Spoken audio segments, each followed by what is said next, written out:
Dolphins and History, Part 1. March 25, 2007. Transcribed by and through Andrea. Date, March 25, 2007. In the beginning of time we, as the dolphins, came into existence as the bearers of sound. We have placed ourselves into the oceans of this world to harmonize and stabilize all the frequencies and sound expression on land and within each and every being. The point of our existence has been to assist with the process of transformation.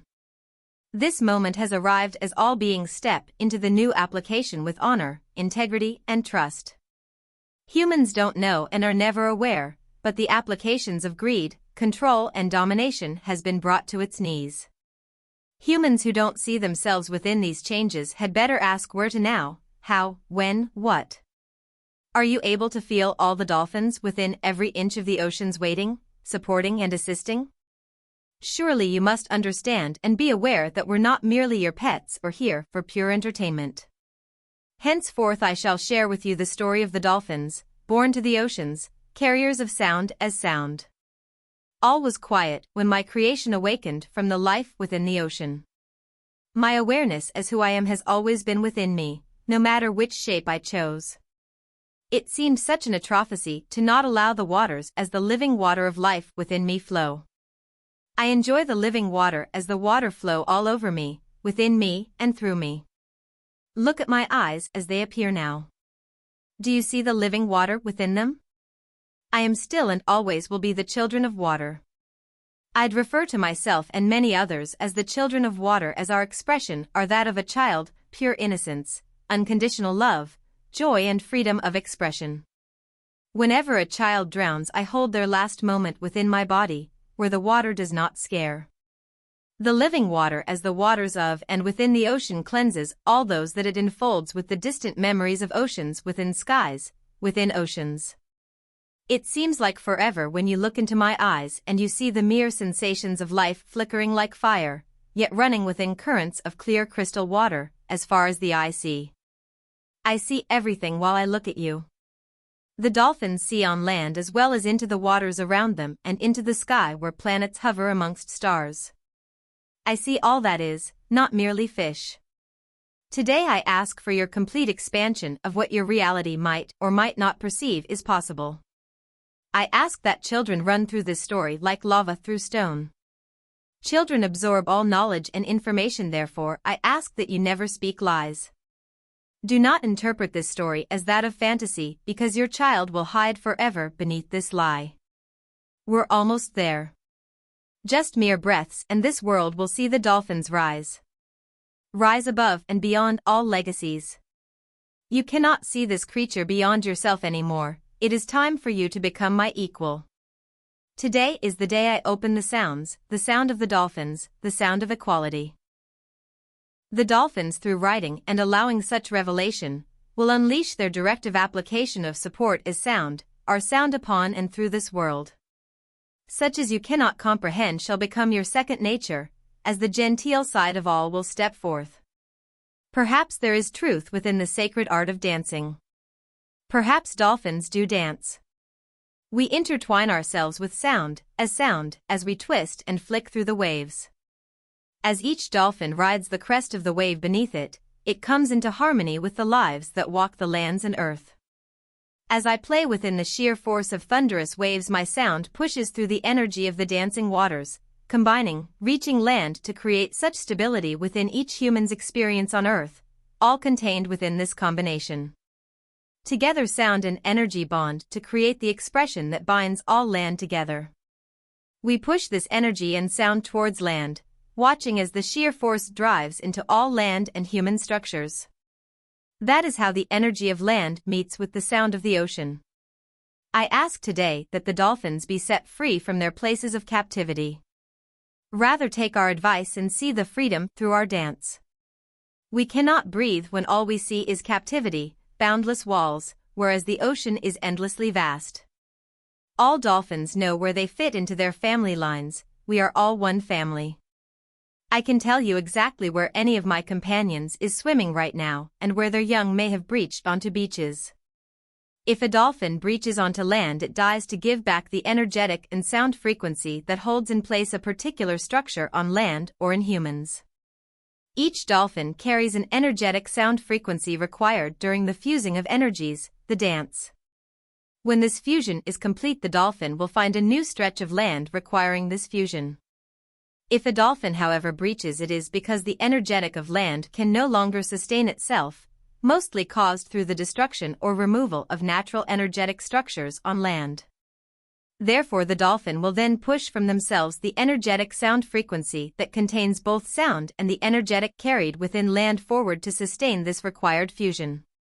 Then the new energetic will flow into land and find a new geological placement where it will remain, waiting for the next energy fusion.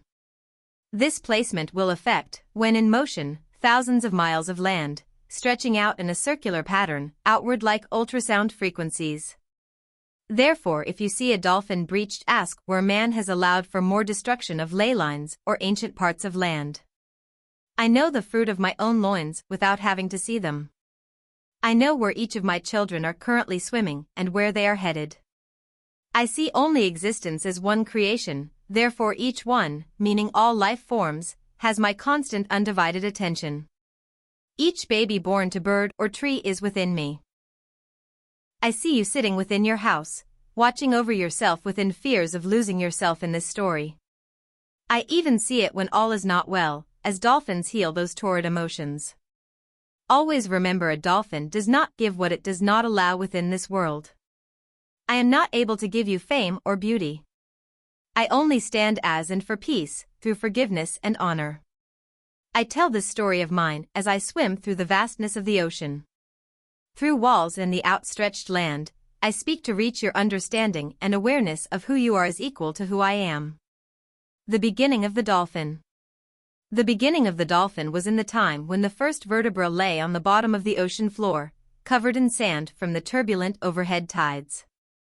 The vertebra, if you have no awareness of its previous existence, was the starting point of all mammals which swim.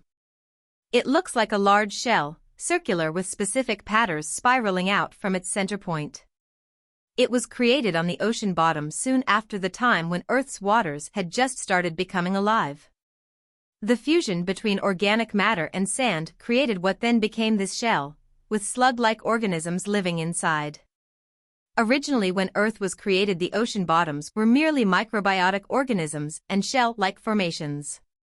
The original vertebrae lay upon the ocean floor containing slug-like creatures, crawling along. Thousands of years of evolution meant that everything within the structure of each organism would start to become more accentuated as well as form-giving. The slug contained in the vertebrae eventually started transforming its rubbery body and growing bones and teeth. It eventually became fish-like and found the need to swim free from its shell. It had eyes, but could not see all that well, had a mouth, with the tiniest teeth, and was able to absorb and chew greater amounts than just fine algae floating in the water. It swam out of the shell with small fins propelling it forward, as well as the basic tail known to various fish breeds today. Eventually, it was able to move over enough ground to be able to eat enough and sustain its growing body. As time went by, millions of years of aquatic evolution, it allowed for the growth of more stable bones and structures, eventually transforming itself into quite a sturdy fish-like body. This fish would then eventually grow organs and reproductive systems similar to those of mammals. That is where the word mammal originates from, the ability to carry the young full term. This fish then grew into a fairly sized mammal in the few 100,000 years or so, changing yet again its tail structure to that of the dolphins as well as the shape and functionality of the body. All done to be the most playful creature known to the oceans. If you understand the fusion of energies and sound, you'll understand this need to be able to move as we do. So there you have the basic biological structure of how the dolphin came to be, from tiny slug, evolved through millions of years to a magnificent creature. When the dolphin came to be in the vastness of water, we had decided that the benign nature of man could sustain all that would step forth. When we first came down from the dimensions as sound frequencies, we carried with us pride, integrity, honor, as well as devotion to life. To restore all life would be our ultimate commitment to Mother Earth. When we realized that sound was not within the human awareness, we realized that it was necessary for us to have a body here in 3D. When we decided to assist mankind, we chose the evolutionary process within life to carry us into full form. Meaning we waited millions of years to reach our form so that we could start the supportive process when the time came, which was a few thousand years ago. The time spent within the vertebra was not the loneliest time, as we had communication with each other at all times. It can seem a complex matter, thinking about frequencies and shells, but I promise you we're not about to let you get lost. You'll soon find that within you our words will stabilize all that is required.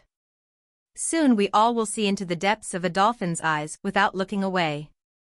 Would you like to understand the expression and application of the dolphin?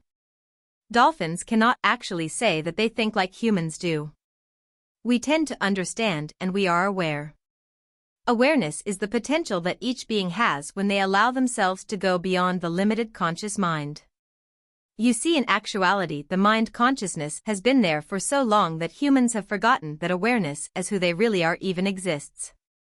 It seems strange to you that awareness is even possible, as you hold the mind in such high regard and have unfortunately allowed yourselves to define yourselves according to your mind.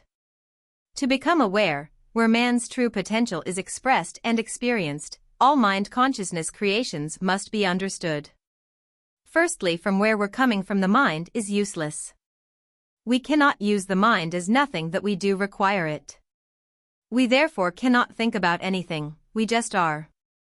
I am. We do have a brain that we use for our functionalities, from eating to the work that we do. This process within understanding the dynamics of awareness brings to you the opportunity to begin an awareness of your own. Let's say for a moment that all dolphins died tomorrow, which by the way might happen, as we are being slaughtered by the millions, who would return the human to its natural state of awareness, through sound. We've been busy showing mankind for centuries how the frequencies within each channels all your mind creations like fear away. People that swim with dolphins will tell you they experience peace and the willingness to connect. This is due to how we assist in the clearing away of any thoughts and mind consciousness created systems. Our sound frequencies actually act like a current, moving within and through the being, pushing all other mind consciousness frequencies out. From thoughts that are seen as patterns of energetic in the form of brain waves, to illness, with their own geometrical patterns, to fears are all removed through our ultrasound. Ultrasound is of course the density in which we place our particular sound. If you imagine normal sound, like that of music, having the density and speed of a car, then our sound carries the velocity and density equivalent to that of a jet airplane. You cannot even compare the two. So, where would you start looking for the same creature if we were to die? Marine biologists still doesn't understand where the frequencies actually travel to. Or for that matter where we come from. They have thus far come to understand that the sound frequencies we emit are extremely fine-tuned as that they serve us in our communication. Not so. We're actually fully integrated into 3D within these sounds, all the time. Not merely are we telling each other our whereabouts, far from it. Each time we communicate, we're busy realigning Earth's energies. That the scientists have not become as aware of. Shows you how they, for hundreds of years, harp on the same issues, never realizing that within the data they've collected are actually codes. Go read the encoded message that one dolphin sends out and you'll hear a distinct pattern. We're currently, for the last year or so, been realigning the biofrequencies of the human mind. When you go look at human brain patterns, read during brain scans, you'll be able to read certain encrypted codes. Like patterns that form together in the form of brain waves, coming together and separating according to peculiar brain activities. This peculiar activity is due to how we are currently busy separating the active parts of the mind from the unconscious mind. We have been busy with this for months now, to the point where some people say, especially doctors and scientists, that humans are now experiencing the worst cases of epilepsy and delusions that they have ever seen. All due to how the mind is now being adjusted to the coming changes. Those that experience these systems are actually experiencing themselves being released from the constructs of the mind. So doubt not that the dolphins are watching over you. However, I must tell the scientists that never before have we seen as many of you showing an interest in where the frontal and temporal lobes of the dolphin fits into the psychosomatic stimulation of a sick person's mind. They are currently running tests, more dolphins in little cages, to find out why when a sick child is placed near a dolphin the dolphin's temporal lobes become excessively active. This is when we heal by vibrating the inner molecular structure of the child's cells with our waves of sound. These particular sounds resonate from the temporal lobe situated along the side of the dolphin's brain. If you imagine a dolphin's brain being like a piano, the inner tunings of the piano, then you'll see how we play our highly tuned instrument. Imagine each part of the dolphin's brain and physicality in entirety tuned to specific frequential settings, allowing for constant vibrations coming and going back and forth, each segment vibrating differently according to set densities and speeds. Almost like one machine able to serve many different functions.